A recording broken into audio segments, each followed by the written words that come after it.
Series 4 of the 50 Faces podcast is sponsored by Baillie Gifford. Baillie Gifford is a long-term investment manager dedicated to discovering the innovations and change makers that deliver exceptional growth opportunities for its clients. The good news. And the good news is that in the last, I would say, 30 years, the region has done a lot of macro and micro economic reforms, many countries. Of course, Chile was probably the best well-known under this Chicago boys influence, but actually many countries in the region copied some of these reforms.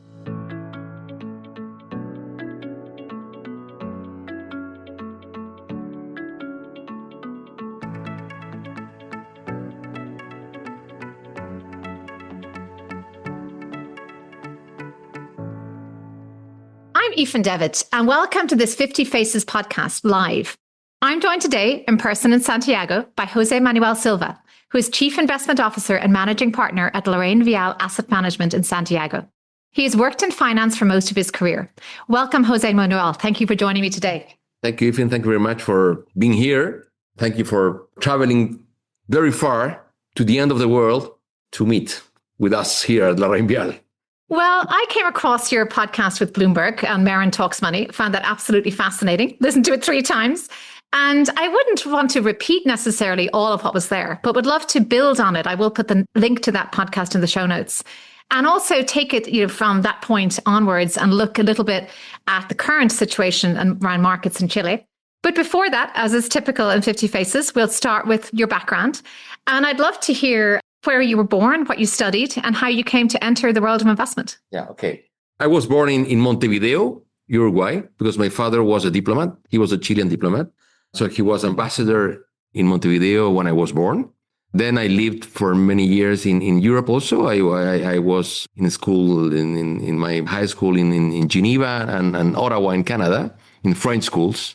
And then I came back to Chile to study economics and business at Catholic University in Santiago, which is considered probably one of the best universities in Latin America, and especially the business school and the economic school of Catholic University in Santiago, where the famous Chicago boys transformed an accounting faculty during the 50s in a modern business and economics faculty in the 70s and 80s. So I studied there.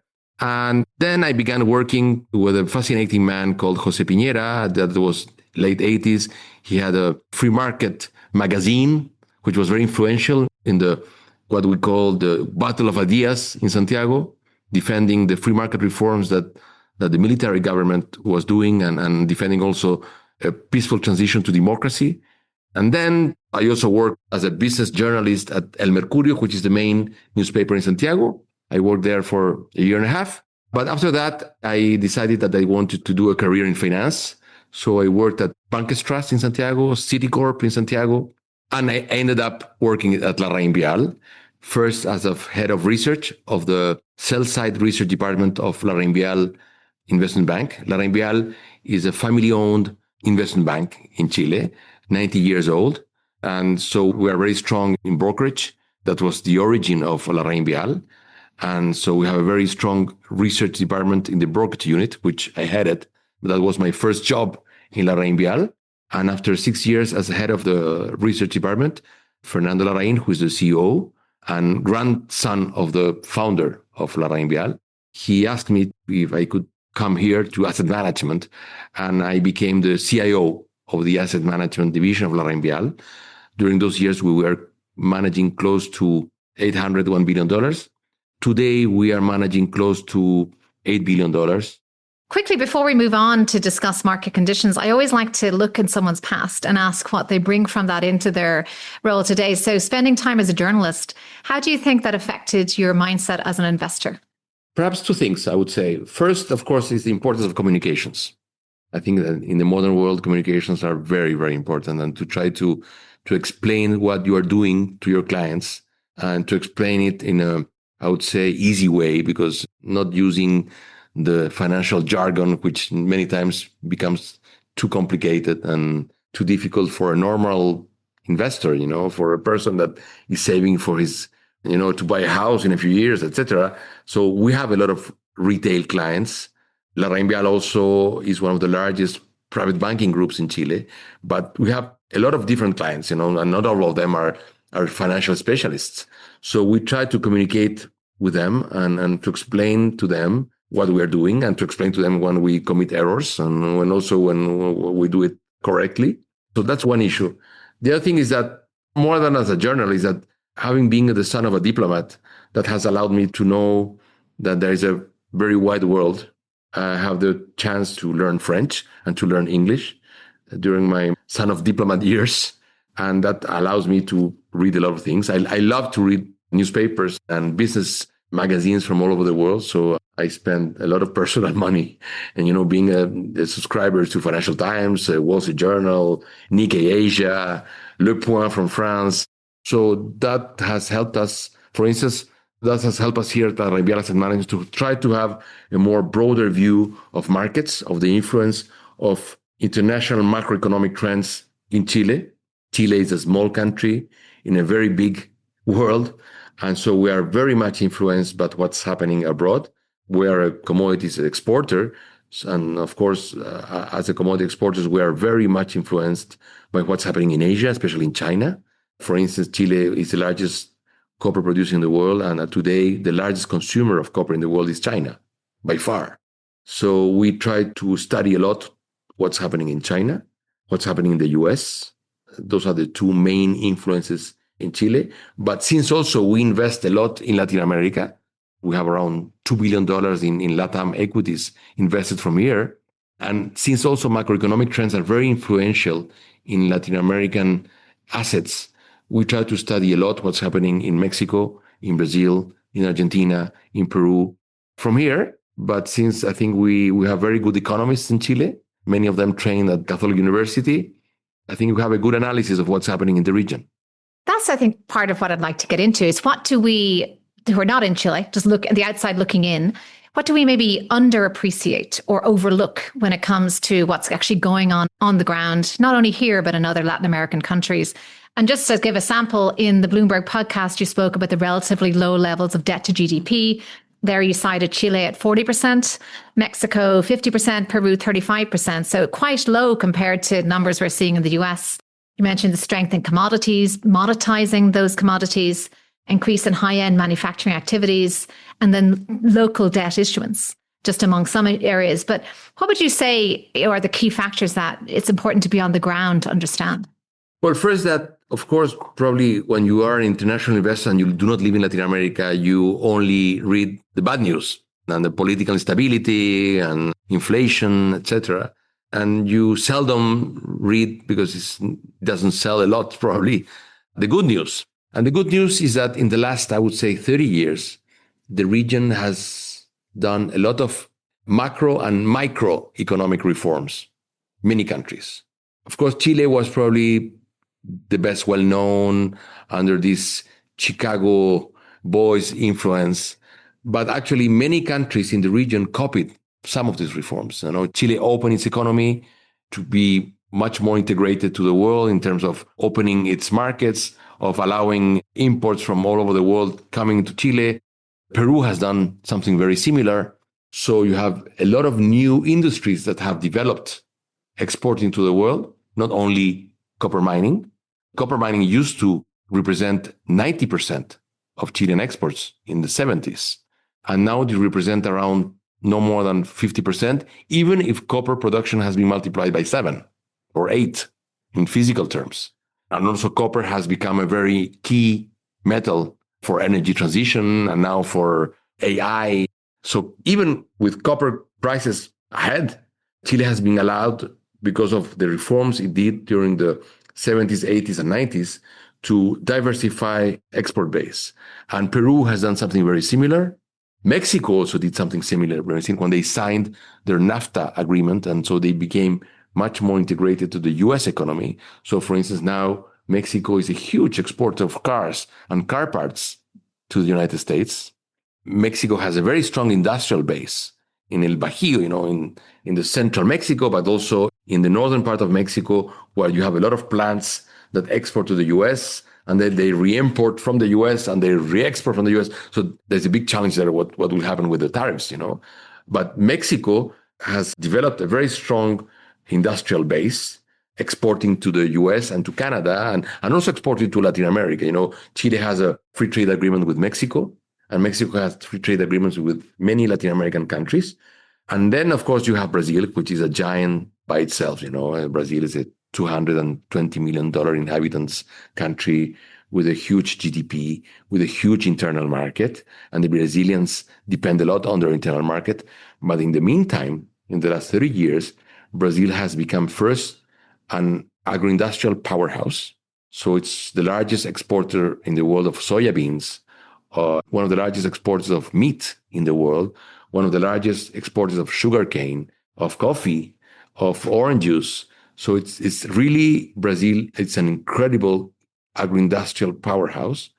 But also, in the last 15 years, Brazil has become an oil powerhouse. Today, Brazil is the largest oil exporter in Latin America. So they had surpassed Mexico because of the partial privatization of the oil sector in Brazil.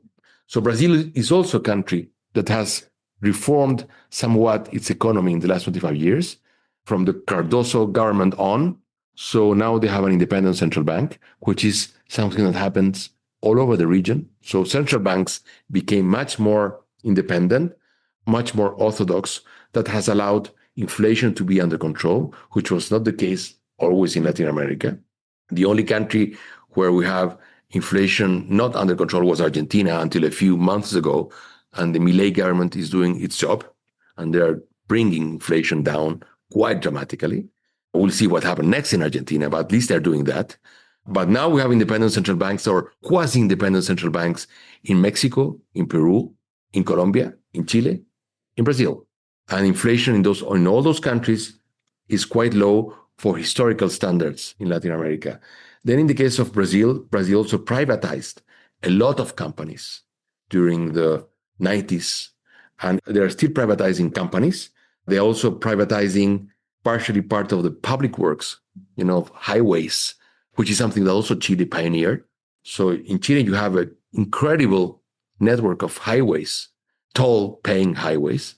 Those highways were financed in Chile by issuing bonds in the local market, and those bonds were bought by the local pension funds. So that's another trend which has, I would say, characterized Latin America in the last 25 years, is the creation of local institutional investors, mostly pension funds, but not only pension funds.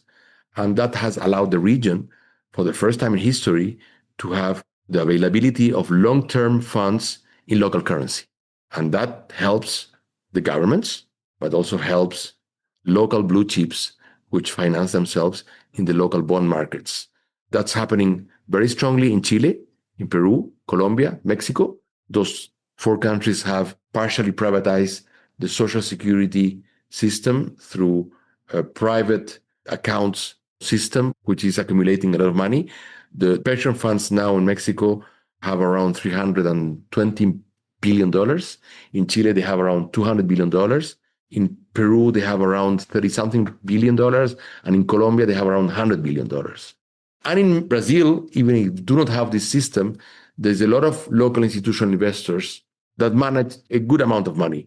So this is changing the capital markets of the region. This has been changing a lot. That has allowed, for instance, the emergence of IPOs.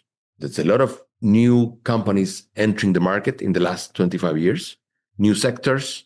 That has allowed also the issuance of bonds, long-term bonds, 10-year bonds, 15-year bonds, 20-year bonds. In the case of Chile, for instance, the local pension funds has allowed for the first time in the last 20 years, for the first time, the Chilean middle class has access to mortgages, 25-year mortgages, 30-year mortgages. That was completely in existence in Latin America 30 years ago. So all of these reforms have allowed the Latin American and the Chilean economy and the Latin American economies to grow faster, especially Chile, Peru, Colombia in the past. And probably those changes are very little known outside the region. That's so interesting. And I think on the question of geopolitical risk that's perceived, and you will maybe get an insight into this with your connection with your Edinburgh-based, the company in which you have a stake.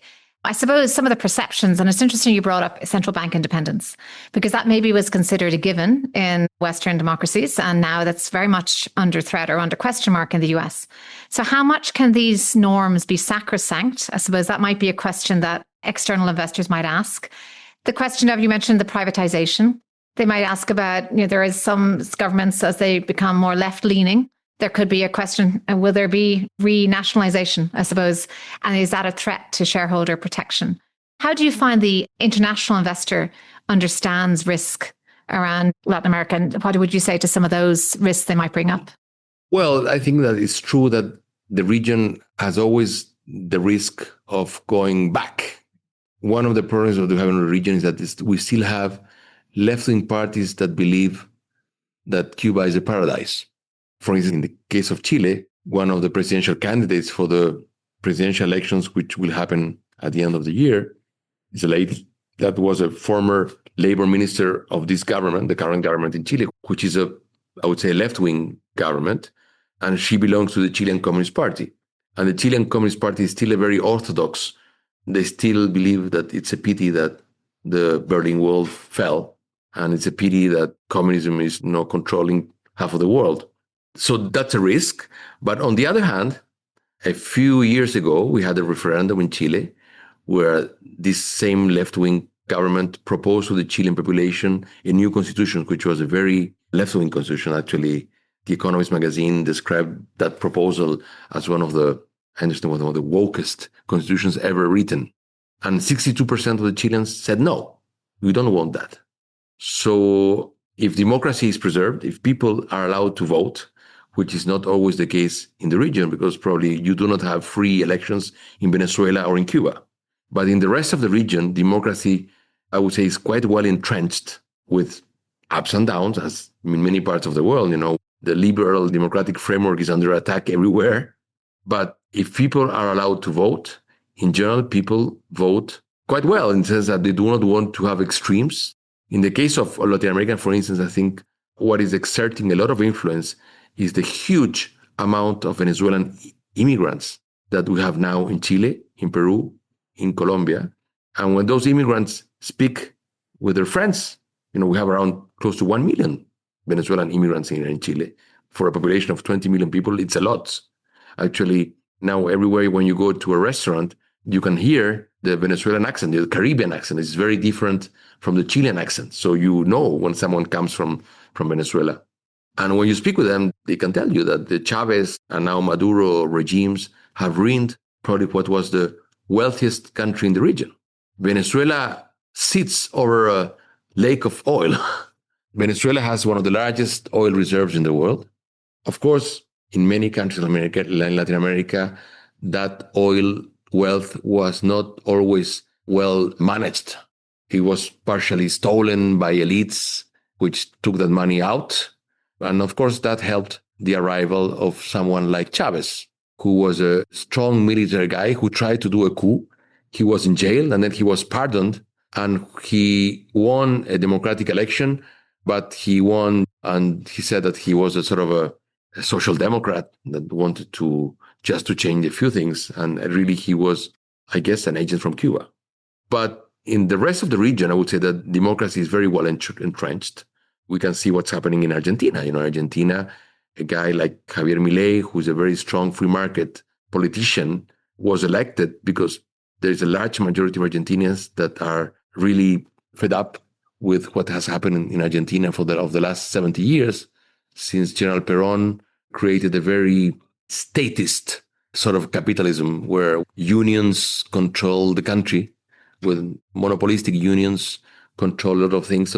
And since then, the Argentinian economy has been always come down and down and down.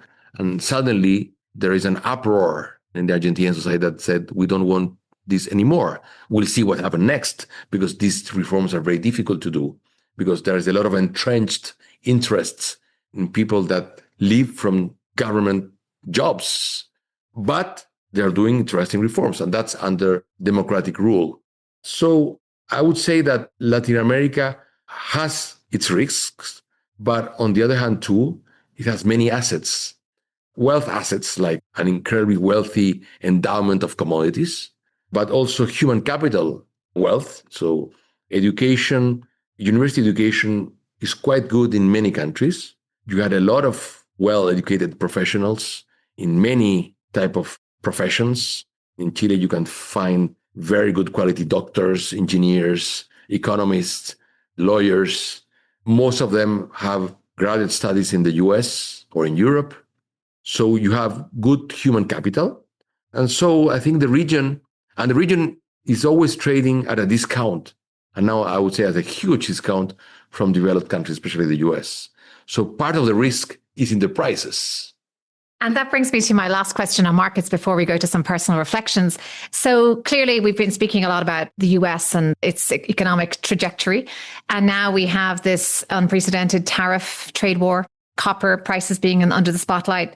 Certainly when it comes to Latin America, Brazil seems to be a target given some of its perhaps even political and judicial actions there coming under higher tariffs. How would you say Latin America, and maybe Chile in particular, are dealing with this shift in the US trade policy, foreign policy, and how do you think that is affecting the region? Well, probably it means that everybody's worried because at the end of the day, always the US was the example of free market. And to do these free market reforms that the region has done in the last 25 years, 30 years has been very hard, very difficult. So now we have the doubt if this example of what's happening in the US could eventually jeopardize all this effort of decades and efforts which are still going on. You know, as I mentioned, for instance, Brazil is still privatizing companies. Argentina wants to privatize companies. Chile wants to keep its very advanced auctions in highways. And so there is a doubt. But on the other hand, my guess is that the US needs Latin America because there is a probability that the world will divide itself in blocks. The US government speaks a lot about the Western Hemisphere, and the Western Hemisphere includes Latin America. So the US needs Chile's copper, Chile's lithium, Peru's copper. Even in Chile, we have a project of rare earth down south. So we discovered, actually it was a LarrainVial fund, a mining fund of LarrainVial that discovered rare earths down south in Chile. It has been difficult to get that project up because Chile in the last 10 years has become a country with a lot of permits. We have lost somewhat our free market punch. But anyway, we have rare earths. There are rare earths also in Brazil. I would say that the US industry needs part of the auto parts and industrial parts that are built in Mexico and eventually in Brazil. As I mentioned in Marin's podcast, Brazil has a very sophisticated industry. They export planes. Embraer is exporting planes, and you can see many of those planes in the US airports. So really, I guess that the US needs Latin America. And sooner rather than later, I would say that the US elite will realize that. And of course, that they are worried about the Chinese and Russian influence in the region. So if they want to get that influence under control, they need to integrate more with Latin America. So my guess is that the US, after the rhetoric, will realize that to have good economic and financial relations with the region is a key element for the US to, in a way, become a more independent country from Asia, if they want to do that, And that's interesting. You mentioned the diversification of exports to Chile, for example. Copper is no longer its largest export. How about diversification in terms of the countries to which it exports? How much is Chile reliant on the US? Actually, the main export partner of Chile is China. Most of the copper exports go to China, but also most of the agro-industrial exports. Chile also has become sort of an agro-industrial powerhouse in the last 50 years. Chile is one of the largest exporters in the world of grapes, of cherries, of wine. And many of those exports go to the US, go to Europe. But actually, this is very funny because before the economic reforms that Chile began in the 70s, first, copper represented 90% of exports. And most of those exports went to the US. After these reforms, the US does not represent more than 25% of Chilean exports. And copper do not represent more than 50% of total exports. So the reforms allowed Chile to become a much more resilient economy. And we have a very, very well diversified exporting network. So we export a lot of the US, but we export a lot of Europe. We export a lot of to Asia, and even we export a lot to countries like Brazil and Mexico. So we have a free trade agreement with practically all the world. So we have free trade agreement with the US, with Canada, with Mexico, with China. What is at the forefront of your mind today as CIO? Thinking about new products you're developing at LarrainVial, and how about the culture at the firm as well? What kind of a culture are you trying to create? We are specialists in Latin America. So we have Luxembourg-based CCAVs that invest in LATAM equities, in LATAM fixed income, local currency, and also hard currency. So we have also a fund that invests in credit, in bonds that are issued in dollar-denominated bonds issued by Latin American blue chips. And we are a 100-person unit, the last LarrainVial Asset Management. And also we are partners in LarrainVial Asset Management with a very large Chilean company called Consorcio Financiero. Consorcio Financiero is the owner of the largest life insurance company in Chile.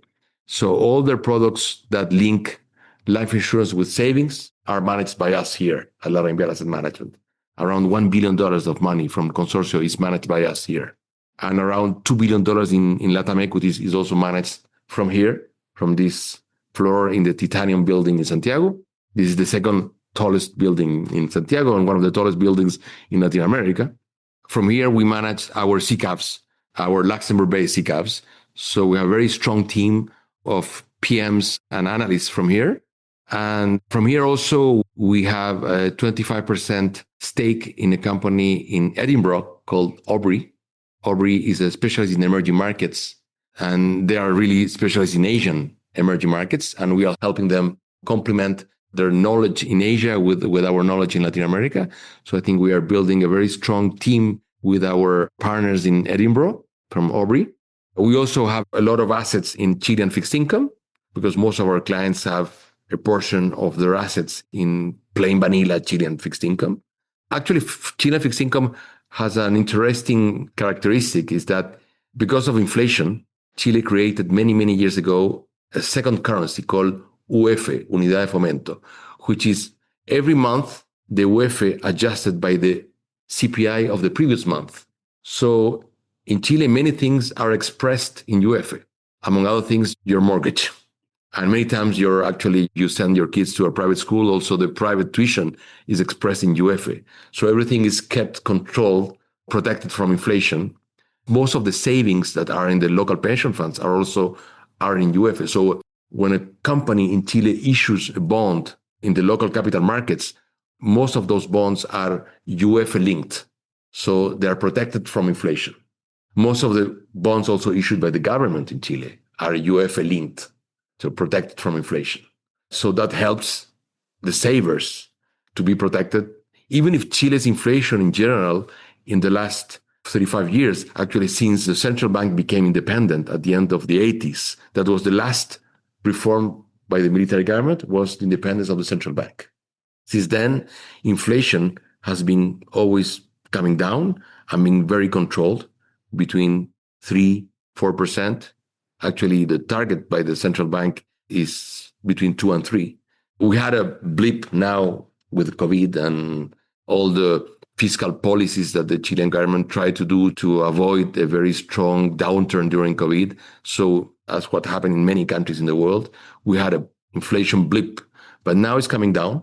So now, once again, we are around between 3 and 4% inflation. But in spite of that, we have kept this UF currency to allow savers to have a long-term view. So that helps a lot of our clients, to be protected from inflation. So most of our Chilean fixed income funds invest in these bonds, which are UF linked. So in a way, they adjust every month from the CPI of the previous month. For us, we are an asset manager. This, as I mentioned before, LarrainVial is an investment bank, but I am a partner in the asset management division. And so we strongly believe that asset management companies are very persons intensive. So we try to build good quality investment teams from the very early life of our professional young people that we hired, and we try to keep them in-house for many years. Sometimes we try to send them study abroad. So we have several MBAs here that went to the US mostly, some of them also in Spain. They're studying in IESE, in Barcelona, or in London, the London Business School. So we send them, we bring them back. First, we like team building. We think that to invest in the modern world is very difficult. So you need a lot of eyes looking at portfolios and good quality eyes. We also feel that teams that have people from different angles, that have studied in different type of high schools or different type of countries, are very important. So we try here to have a very multicultural or multi-country type of framework. And we also have a view that it's very important to study the fundamentals of assets. And so we build very detailed cash flow analysis of companies, either to invest in local bonds or in corporate bonds or equities. So we have a bunch of analysts here traveling all over the region, and in a way being in a very small country in the region, because Chile is not one of the largest countries. We try to avoid the typical home bias that Mexicans and Brazilians and Argentinians have with their own market. Because at the end of the day, if you want to build a LATAM portfolio from Santiago, the Chilean equities will never represent more than 8, 9, 10% of the portfolio. And in the case of a bond portfolio, it's the same thing. So you will be obliged to deeply study what's happening in Mexico, in Brazil, in Argentina, in Peru, in Colombia. Additionally, also, we try also to have a good team of macroeconomists in-house, because macroeconomic cycles are very relevant in our region. And probably they're more relevant than in other regions of the world. So we try to follow what is the monetary cycle, the fiscal cycle very strongly, and also what are the cycles that are happening in the main business partners of the region, which are mostly the US and China. And also, since the LarrainVial is a family-owned business, but with a strong partnership of partners also, we try to invest like a boutique. We are not a large institutional investor. And we think that boutiques many times have a better performance than the larger, more bureaucratic asset managers, because we tend to price a lot independent thinking. And so we try to encourage a lot of independent thinking in our PMs and in our analysts. So we have investment committees that, in a way, try to enhance the capacity of independent thinking of all these young people. And in Chile, and in the region in general, but in Chile, in Peru, you have good universities that every year produce very high quality analysts. And we have the proof of that is that when we send these young kids, now they're kids for me, studying abroad, either to the US, the best universities in the US or the best universities in Europe, they tend to perform very well during their studies. So this is because I think we choose high quality people, but also because our universities tend to teach them very well too. And speaking of that kind of innovation and that independent thinking, what would you say, looking to the next 5 years, how do you see the product range evolving? What will become more or less important? Yes, one of the things we're trying to develop, and we'll see, in the past, we were pioneers in Chile in developing SICAVs in Luxembourg. So we were the first Chilean company to have SICAVs in Luxembourg under our own brand. And for us, it was a big challenge, 10 years, 12 years ago when we launched our first SICAV there. And now we are exploring the possibility to have ETFs in the US.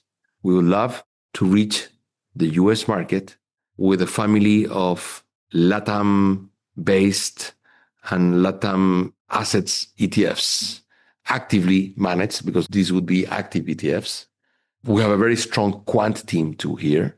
Our equities team, I would say, is the mix of a very strong fundamental team and a very strong quant team. And the mix of those two styles have produced very good results. And we love to package that special type of style in an ETF to be allowed to reach the US market because with CCAPs, it's impossible to reach the US market. And sometimes we have been approached by US investors that ask us how we could invest in your funds. And of course, they cannot invest in CCAPs. And so we are exploring the possibility to launch ETFs of the same type of products we have in Luxembourg, but under the ETF umbrella.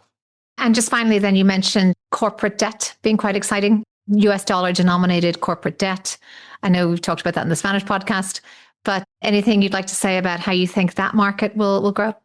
Well, LATAM corporates, good quality corporates, need to issue in dollar denominated bonds.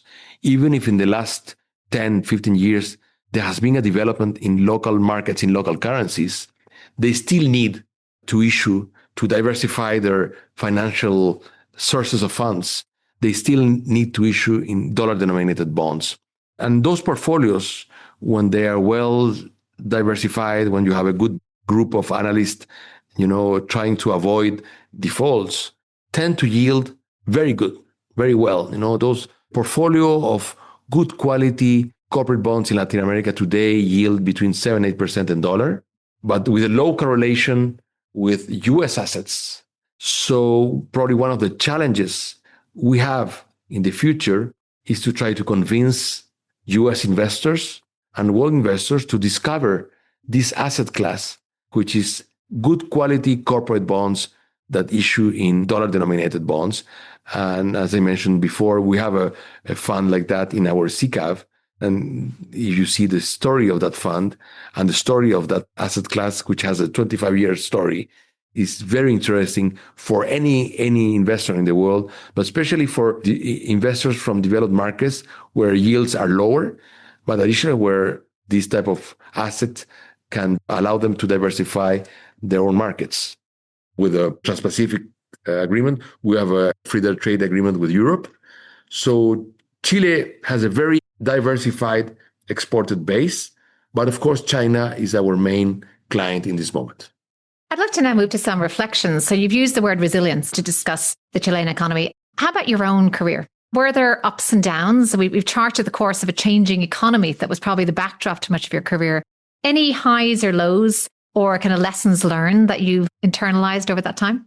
Well, I would say I've been very lucky, but among other things, because I was born and I became a professional when Chilean economy was beginning to grow a lot.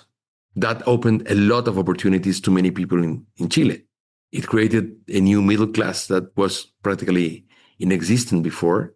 And also it created the possibility to work in finance, in asset management. Before, when I was studying at university, asset management industry was practically non-existent in Chile.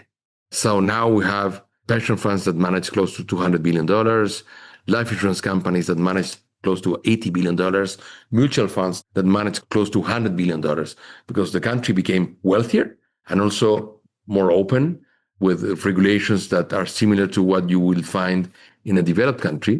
And for my career in finance, that was very helpful.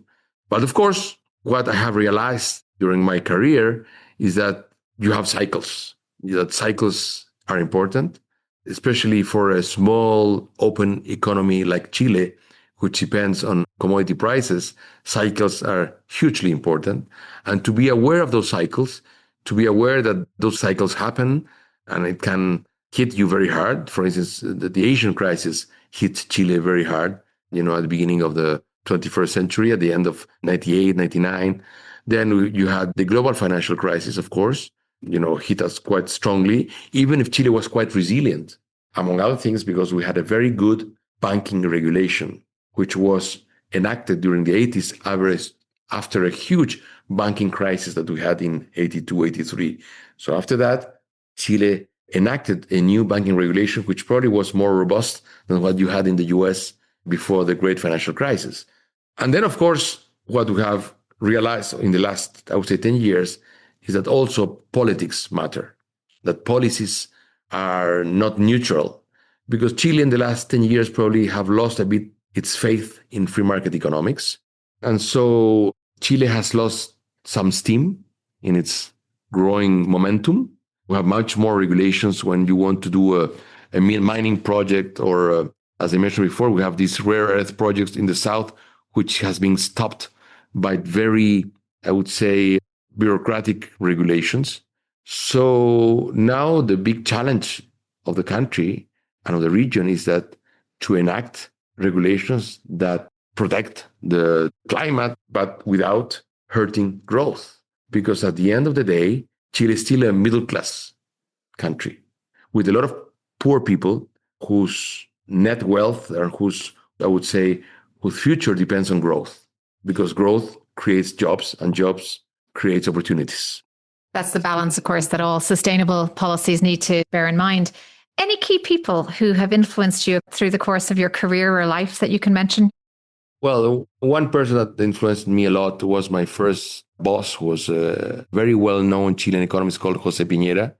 This is a guy that he was a PhD at Harvard Economics at the age of 24, and he became one of the youngest ministers during the military government. And he did a lot of key reforms, which have been the pillars of Chile's growth of the last 40 years. Among other things, there's the privatization of Social Security and labor reforms and mining reforms. And he, of course, he was a boss, but also he was a teacher. He taught me, among other things, to read the financial press in the world. He taught me how to read The Economist, how to read the Financial Times. That was very important to be very well informed. He taught me about the importance of free market reforms and how they were done, thinking a lot about the future of Chile. So he was very influential. Of course, also for me, I had a very good economic teachers at Catholic University. Many of them were PhDs from Chicago University. So they taught us to think very, I would say, to think the financial and economic problems on a very professional and very rational way, to analyze problems with the modern tools of economics and finance very rationally. And then, of course, I would say what has influenced me a lot is my family. My wife, she's a lawyer. And of course, she has been very influential in all of my life. I have 7 kids, so I have a big family. And of course, to build a big family, it's crucial to have a good partner, to do that. That's a business enterprise in its own to raise 7 kids. So she is also very influential in my lifetime. She's also a lawyer, so she always helps me to analyze a lot of things under a legal, I would say, perspective. Chile is a very legalistic country since always. Since the 19th century, when Chile became one of the more institutionalized countries in Latin America, we were very lucky about that, in the 30s of the 19th century. But since then, Chile has been a very, very legalistic, very constitutional type of country. And so to have a wife that explains to you the laws is very important too. I can imagine that's a very good discipline to have on the home front. And my last question is around any key creed or motto that you live by, or any words of wisdom, maybe that you would give to your younger self, that young journalist about to enter the world of finance, or just that defines how you approach life. Well, for me, for instance, it was very important to read Warren Buffett letters to its investors, to his investors. I would say those Warren Buffett letters are crucial, and I always try to show them to my kids, especially if they manifest interest in finance. I think there is a lot of wisdom in those letters, and all the value investing sort of school has a huge wisdom. And I try to read a lot about that, and that has helped me a lot as an investor to analyze cycles, to analyze good quality companies, to try to find good quality companies in our portfolios. So really, I would say that's a huge wisdom. And then, of course, reading history. Even if I value a lot what I was taught at Catholic University about economics and finance, which was very mathematical and very rational, I am a historian by heart. And to read a lot of history, to know about economic history and financial history, I think is hugely important for someone that wants to invest and want to have a career in investments. Well, thank you so much, Jose Manuel. That doesn't surprise me at all that you mentioned history, as I think you have woven together so instantly the historical, social and economic context of here being in Chile and its position in the world today. Thank you for the warm welcome in Santiago and for sharing your insights here with us. And I should note as well that you will be our inaugural guest on our Spanish language version of the podcast. And that is something I'm extremely excited about. To reach a broader audience, thank you for sharing your insights with us. Thank you very much for coming here. I'm Aoife Devitt. Thank you for listening to the 50 Faces podcast. If you liked what you heard and would like to tune in to hear more inspiring investors and their personal journeys, please subscribe on Apple Podcasts or wherever you get your podcasts. You can find all of our content on the 50 Faces Hub, where you'll find a library of role models, resources, and other solutions to enhance your career. This podcast is for informational purposes only and should not be construed as investment advice, and all views are personal and should not be attributed to the organisations and affiliations of the host or any guest.